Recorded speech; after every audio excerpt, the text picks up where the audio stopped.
नमस्कार, आप देख रहे हैं N24 न्यूज गुजरात। सूरत और दक्षिण गुजरात के लिए आज का दिन बेहद महत्वपूर्ण रहा। मुख्यमंत्री भूपेंद्र पटेल और केंद्रीय जल शक्ति मंत्री CR पाटिल की उपस्थिति में सूरत इकोनॉमिक रीजन के मास्टर प्लान का लॉन्चिंग समारोह आयोजित किया गया। इस दौरान ग्रोथ हब का भी उद्घाटन किया गया, जो नीति आयोग और भारत सरकार द्वारा देश के चुने हुए क्षेत्रों में आर्थिक विकास को गति देने के उद्देश्य से शुरू की गई पहल है। इस योजना में सूरत, भरूच, नवसारी, तापी, डांग और वलसाड़ जिलों को भी शामिल किया गया है। लॉन्चिंग के मौके पर मास्टर प्लान की ऑडियो विजुअल प्रस्तुति दी गई, जिसमें SER के विकास और भविष्य की योजनाओं का विस्तृत विवरण प्रस्तुत किया गया।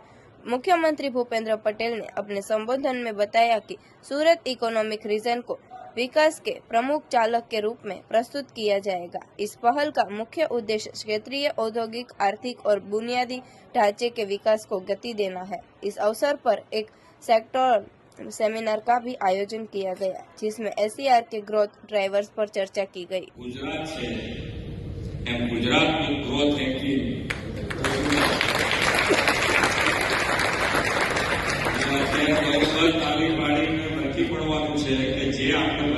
डॉक्यूमेंट એને જમીન ઉપર ઉતારવાની જવાબદારી અહીંયા બેઠેલા તમામ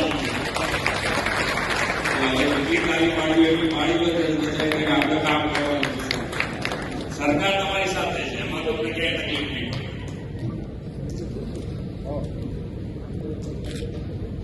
વિશ્વ નેતા ને યશસ્વી વડાપ્રધાન શ્રી નરેન્દ્રભાઈ મોદી સતત ત્રીજી વાર દેશનું શાસન દાયિત્વ સોંપીને લોકોએ વિકસિત ભારતનો સંકલ્પ સાકાર કરવાની દિશાને વધુ ગતિ આપી છે। શ્રી નરેન્દ્રભાઈના સફળ શાસનકાળમાં ભારત વિશ્વની 5મી મોટી આર્થિક તાકાત બન્યું છે।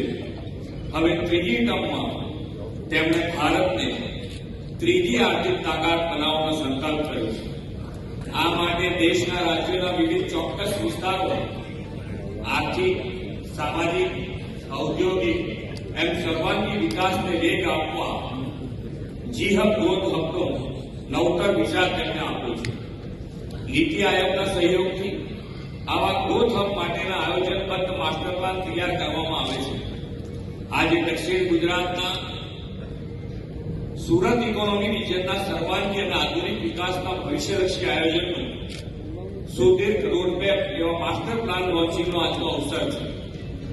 દક્ષિણ ગુજરાતના વિસ્તારો મુંબઈથી નજીક હોવાના કારણે આર્થિક ઔદ્યોગિક ગતિવિધિના પ્રવૃત્તિના કેન્દ્રો રહ્યા છે। 1960માં જ્યારે ગુજરાત મહારાષ્ટ્રથી જુદું પડીને અલગ રાજ્ય બન્યું, ત્યારે લોકો કહેતા કે માત્ર દરિયો, રણ અને ડુંગર ધરાવતું ગુજરાત શું વિકાસ કરવાનું હતું। देखते रहिए N24 न्यूज गुजरात, सिर्फ हम तक ही नहीं, सब तक।